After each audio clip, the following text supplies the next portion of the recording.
정말인가요? 내 이름은 종타쿠 오덕이죠. 우리 종대 여러분, 오늘 하루 어떠셨나요?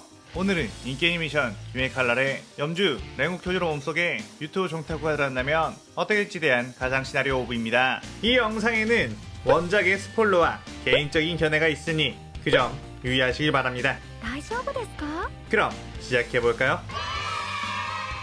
저번 영상에서는 종타쿠가 유각 임무회가 상인육 다키유타로 남매를 대체하는 데에 성공했지만 코코시보의 습격으로 신주로와 센주로를 잃게 되는 것까지 전개했었죠. 저번 영상을 보지 않으신 분들은 보고 오신 게 이 영상을 이해하고 즐기는 데 수월하니 보고 추천드리고요.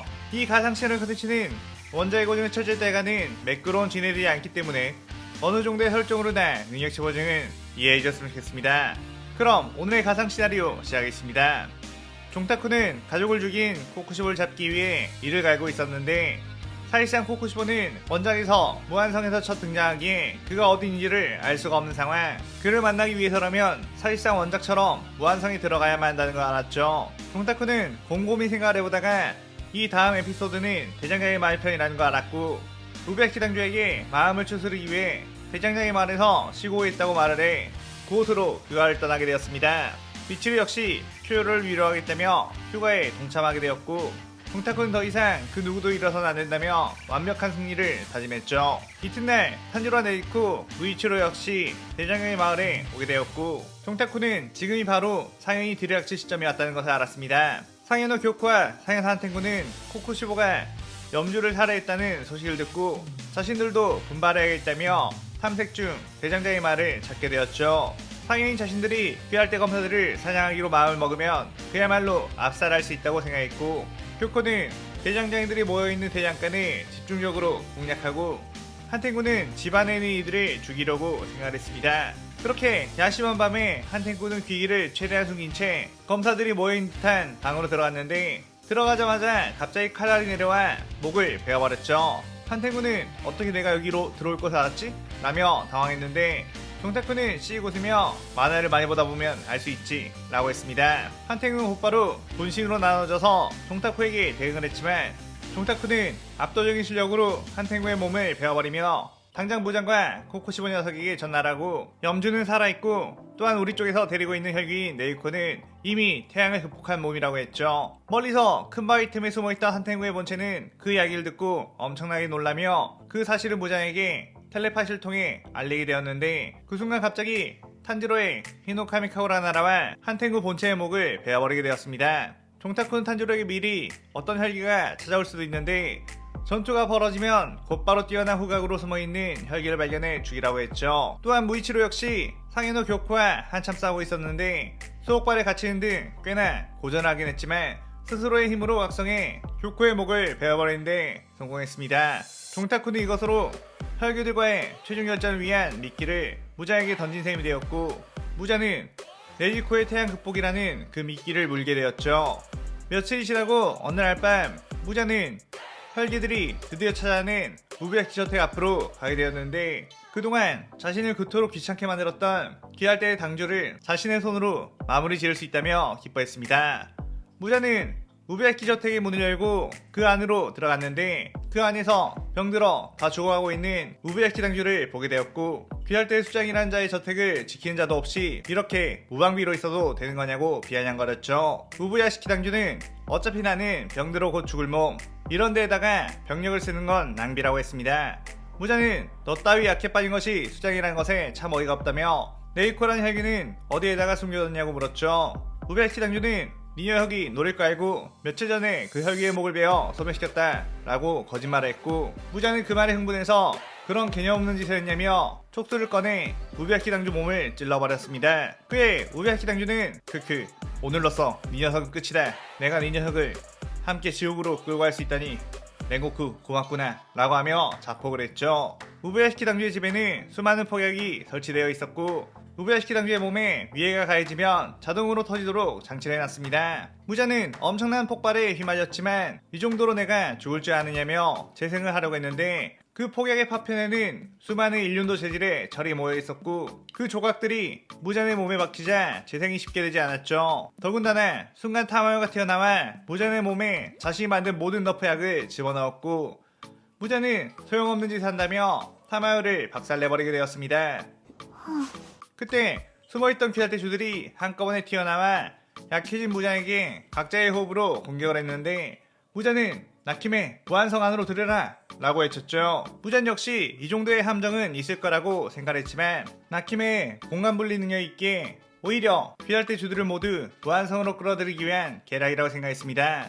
무자는 크크 멍청한 것들, 이 녀석들이 나를 사로잡았다고 생각했겠지만 내가 너네들을 잡은 것이다 라고 했는데 어째선지 주들의 공격이 무자의 몸을 갈기갈기 베어버리는데도 불구하고 나킴의 혈기술이 발동이 되지 않았죠. 무자는 고통스러워하며 이게 어떻게 된 일이냐 나킴에 라고 외쳤는데 나킴에는 어째선지 제 혈기술이 그곳에서 시전이 되지 않는다며 당하고 있었습니다. 종타쿠는 원작을 생각해볼 때 무잔을 쉽게 잡을 수 있었던 우베야키 저택 자폭 사건에서 무잔을 너무 아쉽게 놓쳤기에 그 계략을 좀 더 구체적으로 만든다면 무잔을 생각보다 쉽게 잡지 않을까 라는 결론을 내렸죠. 우선 종타쿠는 우베야키 당주에게 일부러 무잔에게 위치를 노출당한 후 자폭을 해주실 수 있느냐고 부탁을 했고 우부야시키 당주는 누구보다 무잔을 죽이고 싶어 했기에 흔쾌히 그 제안을 수락했습니다. 또한 타마요 역시 자신의 모든 것을 잃어도 무잔을 죽일 수 있다면 상관이 없는 입장이니 그녀에게도 여러 약을 준비해 무잔에게 넣으라고 했죠.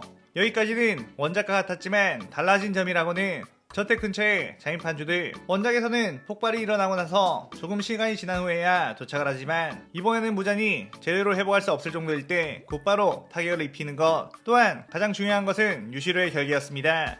나키메가 무장의 무한성으로 불러들여버리면 일이 복잡하게 되고 많은 혈기들과 싸워야 되니 나키메의 혈기술이 닿지 않도록 주변의 결계를 만들어놨던 거였죠. 무장 입장에서는 타마요가 귀할대와 손을 잡고 있는 걸 알 수 없었기에 이런 결과는 전혀 예측하지 못했고 종타쿠의 계략대로 그대로 당하고 말았습니다. 주들은 크게 약체화된 무잔의 혼신의 힘을 다해 베어내기 시작했고 원작에서는 자폭을 당한 후에 무한성에 들어가 귀할대 검사들을 잡아먹어 힘을 보충했지만 이번에는 그럴 수도 없었기에 그대로 무력하게 당하게 되었죠. 무잔의 조각난 몸을 등꽃독을 묻혀놓은 쇠사슬로 전부 묶어 하나로 결합하지 못하게 만들었고 이대로 해가 뜰 때까지 버티면 무잔을 소멸시킬 수 있다고 했습니다. 무잔은 모든 혈기들에게 당장 나를 구하러 오라고 소리쳤고 무한성에 있던 혈기들은 서로 눈치를 보며 머리를 긁적였죠. 가장 먼저 행동에 나선 것은 바로 상현이 도우마. 지금까지는 무잔님을 존경하고 그와 닮아가기 위해 노력했지만 이리도 쉽게 기살대 영역들을 상대로 당했다는 것에 실망했다고 했습니다. 그동안 매번 기살대를 괴멸시키지 못했다며 혈기들을 불러 들들 볶아내던 무잔이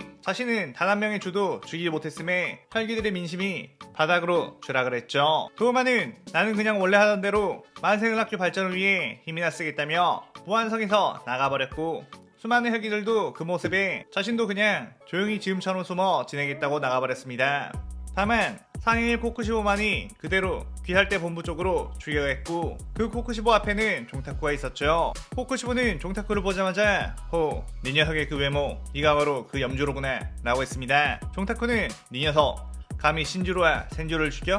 용서하지 않겠어 라고 하며 곧바로 화염의 호흡을 전했죠. 코쿠시보는 이미 화염의 호흡은 전부 다 파악했다. 그걸로는 결코 나를 이길 수 없다 라고 했습니다. 종타쿠는 그대로 화염의 호흡으로 코쿠시보를 공격했는데 코쿠시보는 달의 호흡으로 맞부딪혀내 힘으로 밀어버렸죠. 코쿠시보는 이제 화염의 호흡은 시시하다 라고 했는데 그 순간 종타쿠는 화염의 호흡에서 해의 호흡으로 동작을 바꾸어 공격해 코쿠시보의 몸쪽을 베어버렸습니다. 코쿠시보는 해의 호흡 동작이 염주에게서 나올 줄 예상치 못했기에 그대로 당했고 네가 어떻게 그 호흡을 알고 있는 것이냐고 물었죠. 종타쿠는 해의 호흡은 여전히 계승되고 있다고 계승되지 못하고 있는 유일한 검술은 그 달의 호흡뿐이라며 다시 뛰어들었습니다. 이미 종타쿠의 이마에는 반점이 드러나 있었고 강력한 힘으로 코쿠시보를 압박하기 시작했죠. 그렇게 달의 호흡과 해의 호흡의 엄청난 공방전이 펼쳐졌고 코쿠시보는 내비치는 세계로 종타쿠의 공격을 다 예측해보려고 했지만 종타쿠 역시 내비치는 세계에 동달한 상태였기에 상황은 엇비슷했습니다.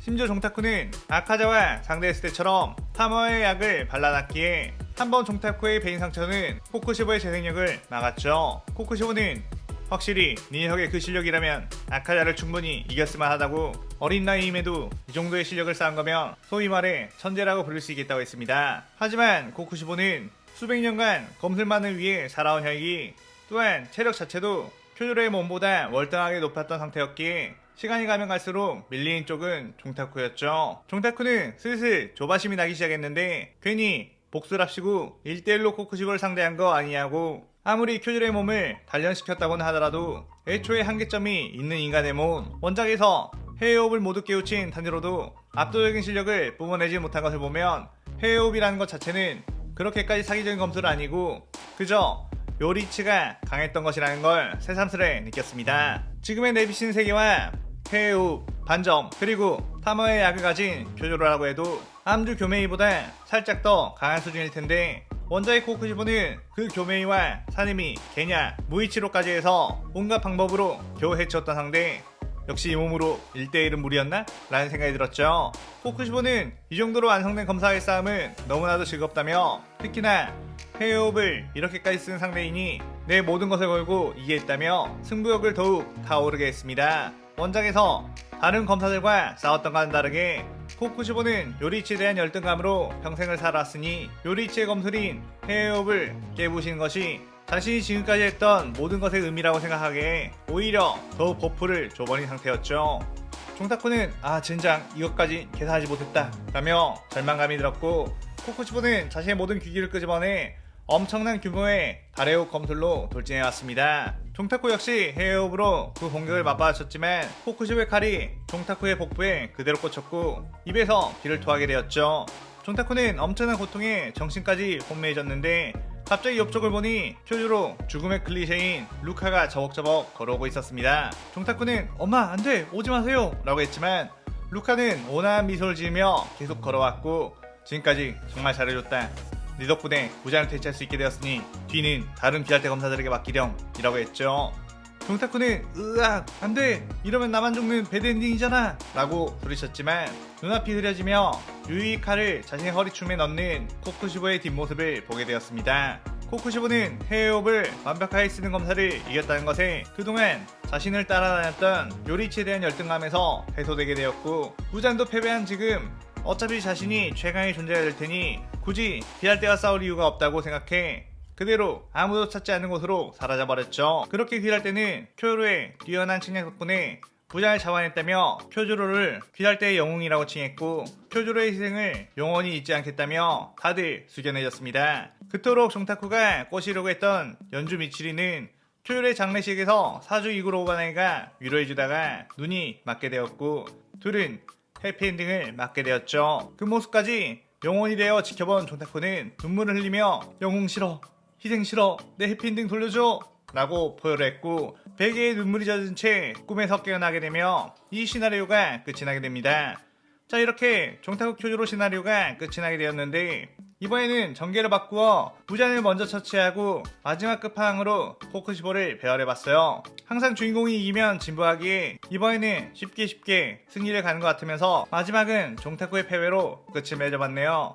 오늘의 가상시연에 대한 감상평만이 남기시고 저는 또 다른 재밌는 이야기를 두고 찾아오겠습니다. 오늘 영상 즐겁게 보셨다면 구독, 좋아요, 알림 설정 누르는 거 잊지 마시고요. 그럼 오늘은 이만 사요나라.さようなら。